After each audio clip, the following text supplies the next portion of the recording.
One thing is for sure, the characters in Family Guy are all messed up, but somehow some are fan favorites while others are hated for being hypocritical or just plain awful. Here's a ranking of the most loved and most hated characters in Family Guy. Starting with Joe Swanson, who's actually a decent human being, which is shocking considering who his best friends are. Unlike Peter and Quagmire, who often drown in their own stupidity and perversions, Joe is the reasonable one from the bunch. I'd have to give it to Janet Reno, because I've always had this business plan for home delivery of prescription medications, and that seems like it's more her market. This is stupid. I want to talk about vaginas! As a disabled cop, Joe doesn't let his paralysis define him. In fact, it's what makes him such a beloved character. Despite his disability, he remains a strong, capable officer, proving time and time again that his condition does not hinder his duty. His self-deprecating jokes about being in a wheelchair are a running gag, but they work because Joe himself doesn't see his disability as a weakness. Well, it's just me and my old nemesis. First step. Hey, Joe, what you doing? You out for a walk? And hey, he's pretty attached to his wheelchair. This is my wheelchair! There are many like it, but this one is mine! Without me, my wheelchair is useless! Without my wheelchair, I am useless! Shut up! Okay. Of course, there was that one time he considered whether he was making Bonnie unhappy, which led to him getting new legs, but once he could walk again, the power completely went to his head, turning him into a cocky, insufferable jerk. And in true Family Guy fashion, Peter and the gang had to re-cripple him to get the real Joe back. What the hell are you doing here, pansy? We're gonna break your legs, Joe. It's for your own good. Come on, guys, get him! Buddy, what the hell? Put my gun down! Not until I have my husband back! Ah, my perfect ass! Even though crippled, Joe's strength has been showcased in several episodes, like when he rescued Peter and the rest from drowning near a waterfall, proving that even without the use of his legs, he's still an absolute powerhouse. But beyond his toughness, Joe has a genuine heart. A great example is the episode where Meg develops an unhealthy crush on him. Instead of humiliating her, he lets her down gently, showing how considerate and kind he can be. Look, Meg, I do care for you, but I care for you like I would a niece or a good friend's daughter. I feel like such an idiot. Don't. I'm lucky to have you as a neighbor, and even luckier to have you as a friend. And let's not forget, Joe is hilarious without even trying to be. Okay, Bonnie. 1, 2, 3, push!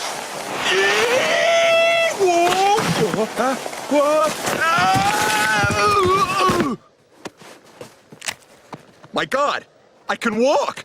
It's a miracle! Or when he uses his one-time chance at walking to get up and leave the bar. Yeah, I just remembered I gotta get the hell out of here. Well, God said I could walk just one time. I was saving it for Susie's wedding day, but... While the rest of the gang can be morally questionable, Joe remains the only one with actual integrity, making him an essential part of the show. All right, sweetie, you ready to get some new notebooks and protractors and slacks? I want blue jeans. You're getting slacks! But while Joe is loved, Chris Griffin doesn't get the same treatment. Chris is easily the least entertaining member of the Griffin family. He's gone from a kooky, awkward kid to a creepy, dumbass perv with little redeeming value. Sure, he has rare moments of fairness, but for the most part, he's just an even dumber version of Peter without the charm of humor to back it up. Crowning our homecoming dunce, Chris Griffin. This is Chris Griffin's 4th win for Adam West High homecoming dunce, even though he's only a sophomore. 4 years in a row. If fans had to pick the moment that made them really hate Chris, it would be better off Meg. No takebacks, that ranks as one of the worst Family Guy episodes ever. The way he treated Meg was downright despicable. He locked her up just so he could stay popular in school. And this wasn't even the first time he threw his family under the bus for a shot at 2 minutes of high school popularity. When Stewie helped him deal with bullies, Chris went as far as kidnapping Stewie and locking him up in his backpack. The boy is just as sociopathic as his father. He once lied about sleeping with his own mother and even sent nude pictures of her to students just to seem cool.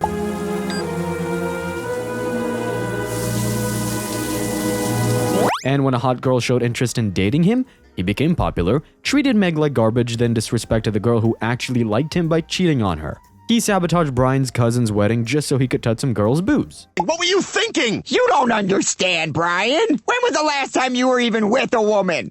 When did the Challenger blow up? 86. Yeah, it was like 3 years before that. Chris used to be a relatable teenager. Awkward, a little weird, but still a decent guy. But now, he's been reduced to a walking masturbation joke. He whines, cries, and contributes nothing to the show beyond just being gross and stupid. There's no development to his character, he's just there. Go back to sleep, Dad. Okay. And the worst part? He's actually had potential. Remember when he was an incredible artist? That could have been an interesting storyline to follow, but instead they dumbed him down and made him a joke.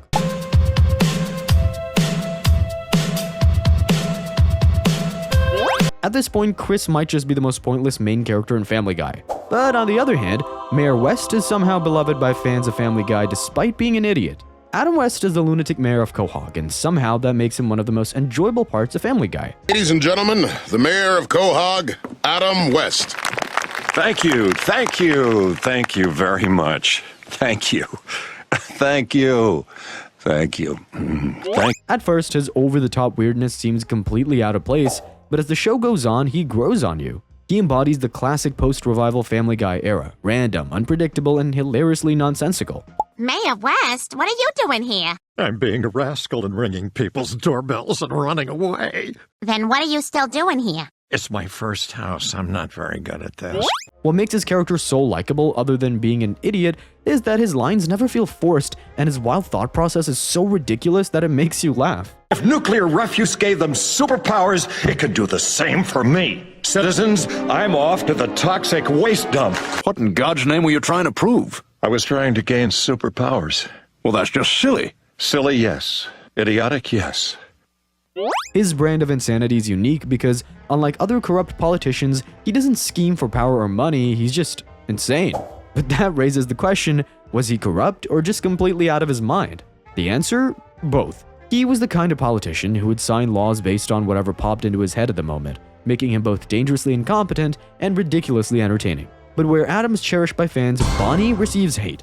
Bonnie is one of the most frustrating characters in Family Guy because she constantly acts like she's suffering in her marriage to Joe, but she never actually does anything about it. She plays the martyr, acting as if taking care of Joe is some unbearable burden, but the reality is, she needs him just as much as he needs her. She's entirely dependent on him, yet she treats him like dead weight and like he's the fault for all her issues.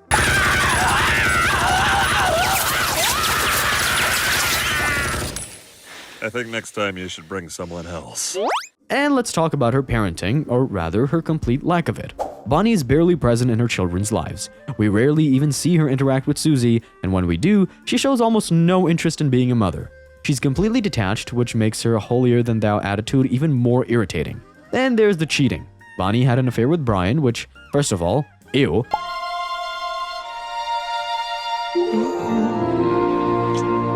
I'm sorry, I didn't mean... No, it's okay. But beyond that, it just further proves how little respect she has for Joe.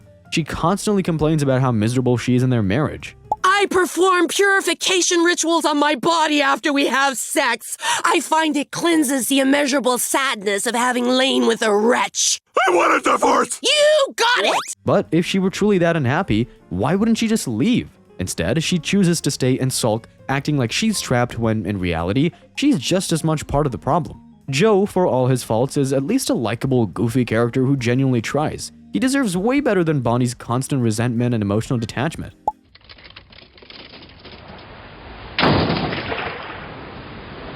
I'll take it. If anything, Bonnie is the one who's dragging him down, not the other way around.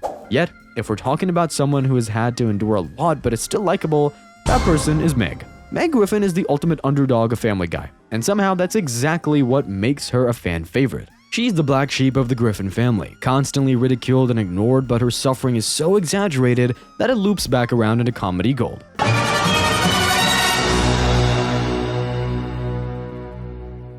come I never get any lines in these things? Shut up, Meg.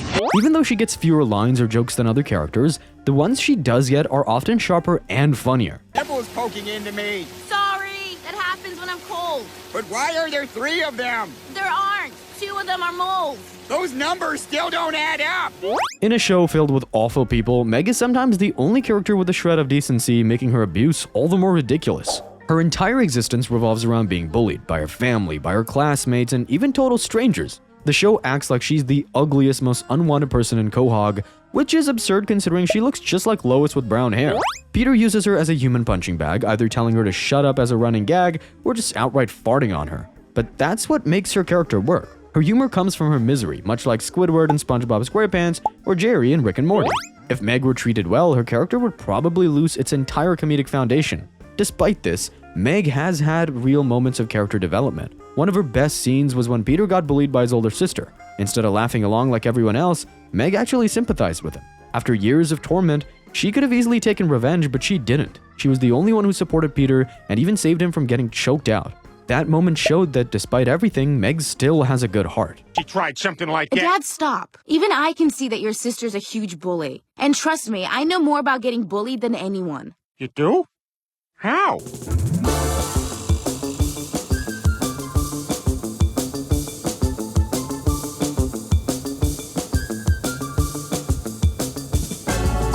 That being said, fans did love seeing Peter get a taste of his own medicine when Meg returned from prison and absolutely wrecked him. It was a long time coming, and even though their dynamic returned to normal soon after, that brief moment of revenge was incredibly satisfying. Who's the biggest, toughest guy in this house?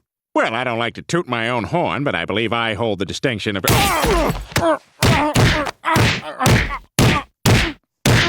Meg is also surprisingly talented. Her brief rivalry with Lisa Simpson over the saxophone proved she had real skill, and she's even shown flashes of being strong-willed and independent. When everyone thought she was dead, she didn't just sulk, she started a whole new life. In a different world, she might have been the star of her own show. However, Family Guy writers using Meg as a lightning rod to absorb the family's abuse and somehow keep them together didn't go down well with fans. While some fans think it's hilarious, others found it uncomfortable. Either way, Meg has proven that time and time again, she's more than just a punchline. She's an essential part of what makes Family Guy work. However, this other character, Doug, felt just useless to the overall plot of the show. Doug was supposed to be Stewie's rival, but ended up being an overused, underwhelming plot device. Early season Stewie would have blasted this kid out of existence with a death ray in seconds. Instead, fans had to watch this smug little brat constantly one-up Stewie for no good reason, making him look foolish in a way that felt completely wrong for his character. Stewie is the genius talking baby. He's supposed to be unmatched, except in rare cases where he faces a worthy adversary. Doug? Doug wasn't a worthy adversary, he wasn't even interesting. He was just slightly upper class and annoying. And the worst part, would have been fine as a one-off character or maybe as an occasional side rivalry, but instead they shoved him into too many episodes in just one season, recycling the same tired plot over and over again. If they actually made him a real threat, someone who challenged Stewie in a way that forced him to outthink, outscheme, or even control himself, instead of reverting to his evil ways, it could have worked. But nope, Doug was just there. And then, just as randomly as he arrived, they dumped him. Whatever. Oh, and Doug died in a commuter plane crash this morning. No payoff, no closure, just poof, gone. Like the Family Guy version of Poochie died on his way back to his home planet. I have to go now. My planet needs me. Fans were, however, glad he was taken off the show. Honestly, Stewie and Rollo from the Cleveland show could have had a way better dynamic than this, but instead, we got Doug, and nobody asked for Doug. But while his elitism was detested by fans, Carter Pewterschmidt was a delight to many. Carter is one of the Family Guy's most consistently entertaining characters. As a ruthless billionaire, he embodies every stereotype of the out-of-touch, morally bankrupt businessman, cutting ethical corners to get what he wants without a second thought. But what makes him even funnier is his absolute disdain for Peter. You know, sometimes I get the feeling they don't respect me.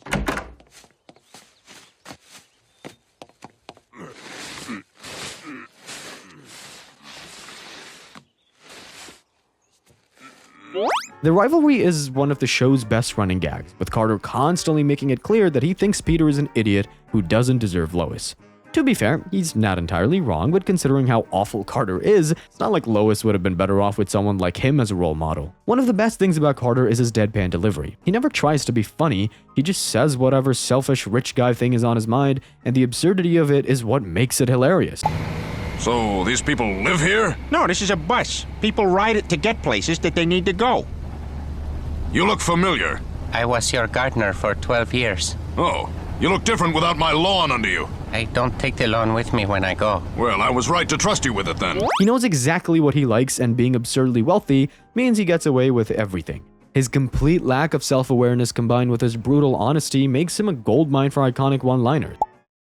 Do you have my OxyContin? What? Are you the guy? I'm a guy. I want my drugs. What are drugs? I don't think this is the call I was expecting. Carter's capitalism is another fun part of his character. He's not just rich, he's the kind of rich that bends reality to his will, and watching him do it with zero shame makes for some of the show's best moments. He's selfish, arrogant, and completely out of touch. but somehow that's exactly what makes him fun to watch. Nets that you put on the bottom of guys' balls to stop them from dunking in the water. What? What do you mean, what?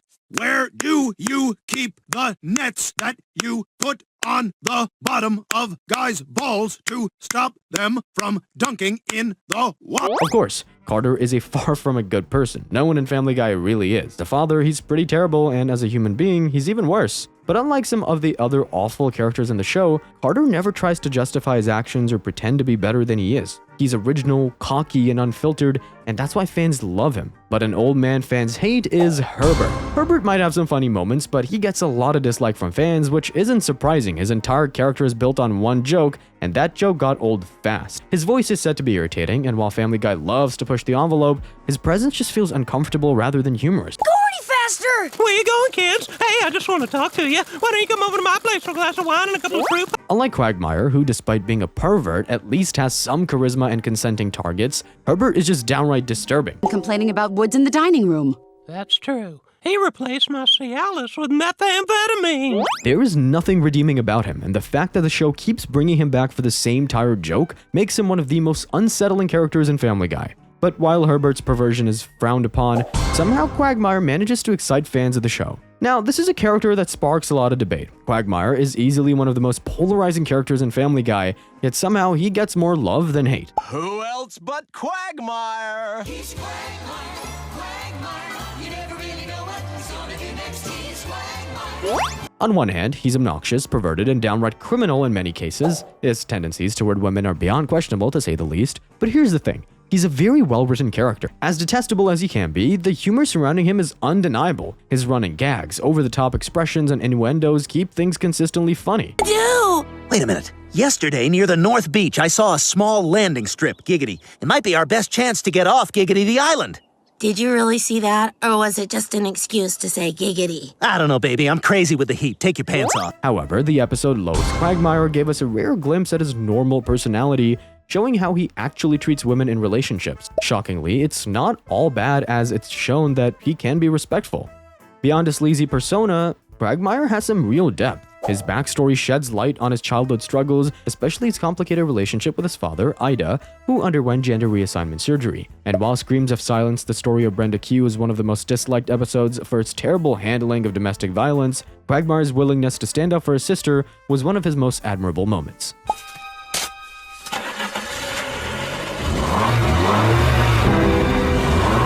What the hell? I killed you! I choke myself every day, you bastard!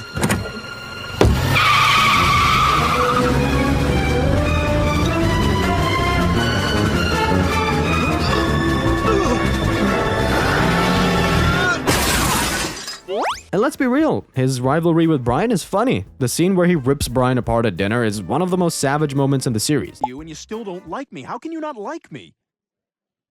Okay, I'll tell you. You are the worst person I know. You constantly hit on your best friend's wife. The man pays for your food and rescued you from certain death, and this is how you repay him? He's also a cat person, which is an unexpected but funny contrast to his otherwise crude personality. Quagmire is terrible at relationships, but every now and then, his caring side shines through, making him one of the most complex and interesting characters in the show. However, there is Brian Griffin. Brian was once a fan favorite, but over the years, his smugness and hypocrisy turned audiences against him. What makes it worse? He doesn't even realize how insufferable he's become. He started as a character with integrity. Remember when he refused to cheat on his college exam, choosing honor over an easy win? What are you smiling for? Because I took it all the way. I didn't give up on myself, and I didn't cheat. Wow, you probably should have. Yeah, I was just gonna say, yeah. Well, that Brian is long gone now. Now he's a pretentious, self-absorbed hypocrite who expects the world to reward him for doing absolutely nothing. Fans were actually glad when he got killed off and furious when Stewie brought him back via time travel. Brian's biggest crime? He never stops talking about his book. Ever. He acts like an intellectual but breaks up with a woman just because she's smarter than him. I can't date someone who's smarter than I am. I feel like Jillian. Oh. What? He complains that he only dates dumb women, but guess what? He jumps into bed with them 5 minutes after meeting them at a bar. He thinks he's some good guy because he's such a terrible creature who wouldn't offer help to a drowning lady simply because she was a single mother. Somebody help me! I'm sinking! Hurry! I can't hold it! Okay, let me just unstrap my baby. Oh, slipping, sorry. He even lied to Meg about believing in God just so he could get back into bars and liquor stores after pretending to be religious. Worst is when he acts Christian just to try to sleep with a girl. And let's talk about his selfishness. In one episode, the Griffins consider getting him a flea collar, but he refuses to wear it. The entire family gets fleas because of him, and what does he do? Still refuses to wear the damn collar. He leeches off Stewie's money for rent, doesn't even bother looking for a job, and completely takes advantage of Stewie's kindness. He even gave Chris and Stewie herpes because he was too embarrassed to admit he had it. And when Quagmire pitied him after he lost his teeth, Brian repaid him by scamming him into buying a dump property and running off without remorse. He is also hated for being the worst father ever, second only to Peter. The way he treated Dylan was disgraceful. He wanted nothing to do with him unless it was convenient. Honestly, the Griffins getting a new dog should have been a permanent replacement because the only thing Brian cares about is Brian. I get that Family Guy's a comedy, but at this point, Brian's character has deteriorated so much that he's not even just funny, he's just bland, hypocritical, and flat out annoying. But while Brian gets a lot of hate, Stewie is a fan favorite. Stewie Griffin is hands down one of the best characters in Family Guy. He's a perfect mix of ruthless, hilarious, and oddly wholesome at times. His evil schemes for world domination and crazy yet cool inventions make him wildly entertaining. Hey, they know we're here. What are you trying to do? Once I locate the proper code sequence, this terminal will allow me to take command of the satellites which control the world's power grid. Once they're under my control, the entire world will be subject to my whims. Go away, you paperclip! No one likes you! An iconic moment was the rivalry between him and Lois and how obsessed he was with taking her down till he finally succeeded. But what really makes him stand out is how well developed his character has become over the years. He went from a stereotypical Bond villain obsessed with killing Lois to a flamboyant, witty, and emotionally complex character. While he still has that dark edge, he's now much more relatable and funny. His sarcastic deliveries are hilarious and never fail to leave viewers laughing. You can find some clues. That sounds good. That's what I was thinking. Excuse me, do you mind if we switch seats so my family can sit all together? No, we don't switch. Because when we booked, they didn't have three together. Ma'am, your poor planning does not constitute an emergency for me. You'll see him in Paris. Go sit. His friendship with Brian is one of the best parts of the show, as it gave some of the most memorable and heartfelt moments, like when he saved Brian's life with the time machine. Never do something like that, Brian. Stewie, what's happening to you? I think my timeline is being erased. The timeline where you died no longer exists. Merry Christmas, Brian. Hey, who are you talking to out here? A pretty awesome guy. He's also shown moments of kindness, like helping Meg with bullies, saving her from human trafficking, and even trying to help Chris. Despite most characters not understanding him, Stewie's inner thoughts and sharp wit keep audiences completely engaged. His love for Rupert is another hilarious running gag, and the way he fiercely values a stuffed bear is just peak Stewie. Yes, you do. You always step on the creaky board. Yes, you do. Every time. Now you're being a little bitch. Rupert, I'm sorry. I overreacted. Now you say you're sorry. What do you mean for what? I hate you! I'm sorry. I love you. It's safe to say that Stewie is a fan favorite for a reason. He's evolved into one of the most unique, unpredictable, and outright lovable characters in the series. Audiences, however, feel differently about his mother. Lois is one of Family Guy's most unbearable characters. She acts morally superior, especially to Peter, while being just as bad, if not worse. Peter is openly awful, but Lois, she hides her toxicity behind a responsible persona. She's manipulative and always has to get her way. Her hypocrisy is just too much. She called out Loretta for cheating on Cleveland, yet she's had multiple affairs, and she even went as far as making out with Meg's boyfriend. Mom, I forgot my keys. Do you know where... She helped Bonnie cover up her infidelity, but scolded Peter for doing the same. She even threw herself at Meg's boyfriend, then gaslit Peter when he caught her. For someone who plays the concerned mom, Lois is extremely reckless. She barely raises Stewie, leaving the job for Brian. For a mother, she constantly bullies Meg. When Meg finally stood up to her, Lois acted like the victim. And maybe it's because I'm self-conscious about being a bad parent. I'm so disgusted with my behavior, and I'm so sorry, Meg. Yeah, you're a bitch. She fat-shamed Chris but went ballistic when his principal did the same. And let's not forget the time she essentially encouraged Meg to unalive herself. I hate my school. I hate everyone. I hate my life. Okay, look, Meg, I've been at this for 45 minutes. I don't know what else I can say. Here's a Sylvia Plath book and a bottle of Ambien. I'm gonna look the other way, and whatever happens... She's also very aggressive. Lois nearly killed a barista, kidnapped an employee, and threatened him with heroin addiction just to be customer of the week. What the hell? Lois? Put the phone down, Kyle H. After picking up martial arts, she attacked random people, then blamed Peter, and it's not the only time she's been violent and abusive. In the end, Lois pretends to be the moral compass of the family. She's just as bad, if not worse, than everyone else. At least Peter owns his flaws. Lois, she hides behind a fake image of being the good one while being manipulative, selfish, and hypocritical. Lois? I'm just finishing the dishes. I'm a good person, Joe. Sometimes good people do bad things, Lois. You can finish the dishes, and then I gotta take you in. It's no wonder why she's hated so much, but unlike her, an enjoyable character is Dr. Hartman. Relax, I'm a doctor. He's one of the most hilariously incompetent doctors in TV history, and fans love him for it. If Quahog had a medical board, he'd probably be banned from practicing medicine 100 times over, but that's what makes him so funny. Be cool, be quiet, be quiet. Somehow he manages to stay employed despite handing out some of the worst medical advice ever given, and every visit to his office feels like a gamble with fate. One of the biggest reasons fans enjoy Dr. Hartman is his complete cluelessness. Seriously, how does this guy even get a medical degree? Because half of the time, he has no idea what he's doing. Hey, do you know where I could find any books about, the pancreas? Half is even such a generous fraction. The malpractice lawsuits against him must be endless. He's probably performed at least 5 illegal surgeries on Peter alone, each one more questionable than the last. His best moments are his unconventional procedures and when he's delivering news to the patient's family. Now, on to the cancer. Oh my God. You are a cancer, right? You were born in July? Now, on to these test results. My, they're much worse than I thought.